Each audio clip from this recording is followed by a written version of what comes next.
Hey everybody, welcome to the Baked Alaskan.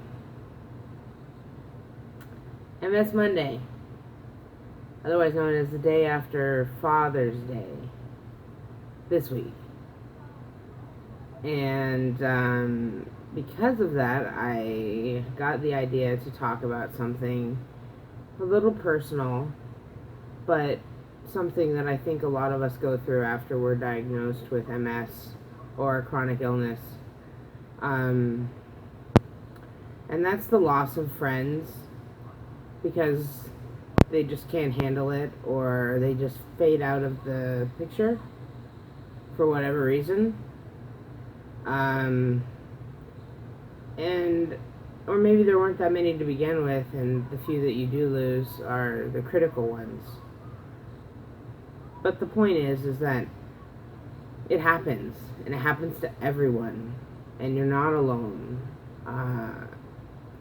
It's happened to me, big time.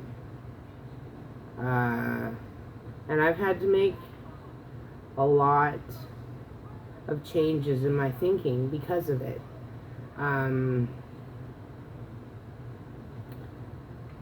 If you watched, excuse me, if you watched my channel from the beginning, there was an incident last year, right after I started my channel, with my father, who had re-entered my life maliciously and left again, which I was okay with. But the point is that it was a violation of my privacy, and it was a complete disregard of my illness and everything else. He thinks I'm a big faker, and that I'm a mooch and a loser, and every other bad word you can think of. He called me lazy and crazy. I don't really need to say any more than that. And he's the only parent I have left. My mother has passed, and as far as I'm concerned, I'm an orphan, because that's not my father. Father is somebody who nurtures. He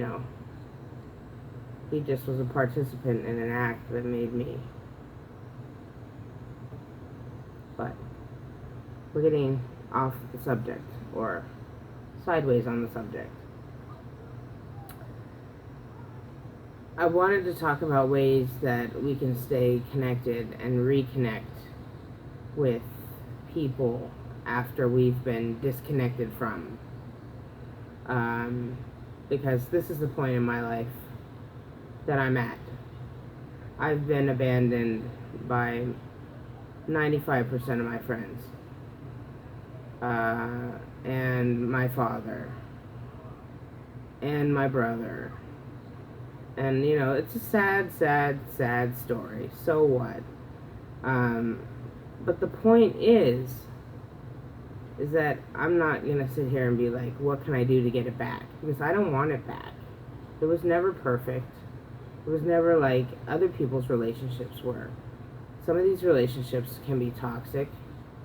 Sometimes it's better for them to end. Sometimes you didn't know that the other person didn't think as much of you as you thought of them, and that hurts like hell. I know that too. But we have to move on.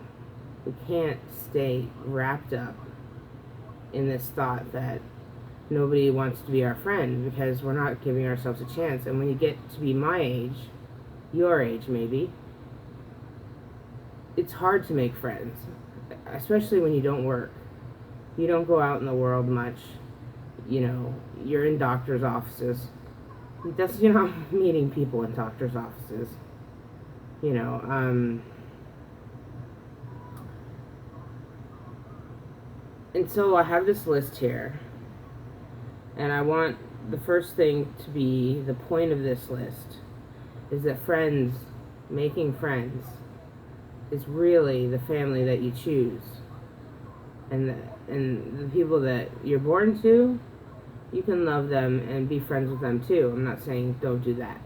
I'm just saying that friends or family that you choose, those are the ones that are going to truly stick by you thick and thin and have your back no matter what.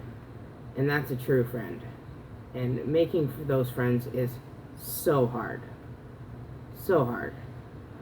Especially when you put in the effort and you're just not getting the effort from other people. You know, it can be frustrating.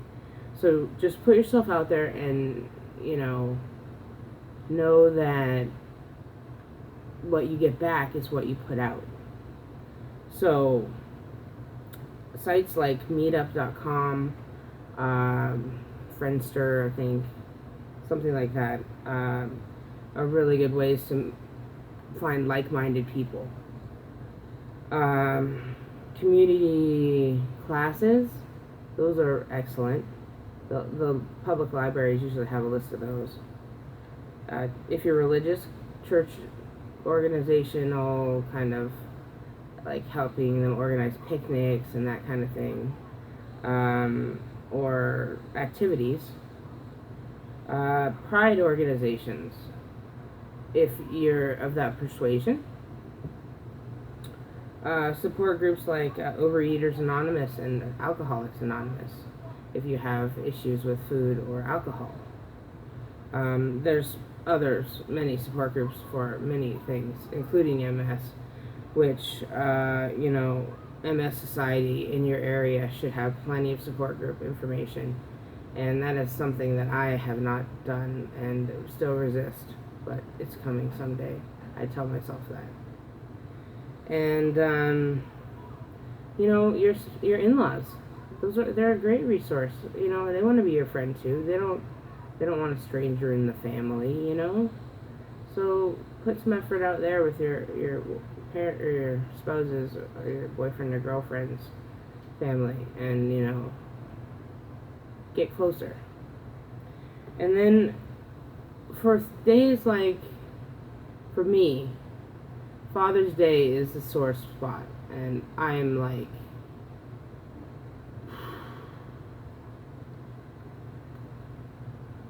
I get kind of bitter. Just like Mother's Day, I get really bitter on Mother's Day. And I've done this thing in the past where I've tried to create new traditions. And it's never the same thing twice, but it's doing something new and different to celebrate. Like I've done in the past, my mom's birthday is on Earth Day. So I've planted trees. She passed away from a brain tumor, so I do a brain tumor walk occasionally.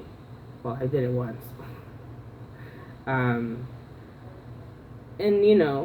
just keep in mind that everybody has their struggles, and because people aren't struggling with, like me, with Father's Day, it doesn't mean they're not struggling, at Mother's Day or at Christmas for some reason, or, any day of the year. Somebody's got something that makes them feel sad. So be a friend. Go out there and find new people. Make that new family. Start that new tradition. And remember that your illness and MS is not the end of the world. Like, it's not. Alright, everybody. That's it for me today. Take care. Be well.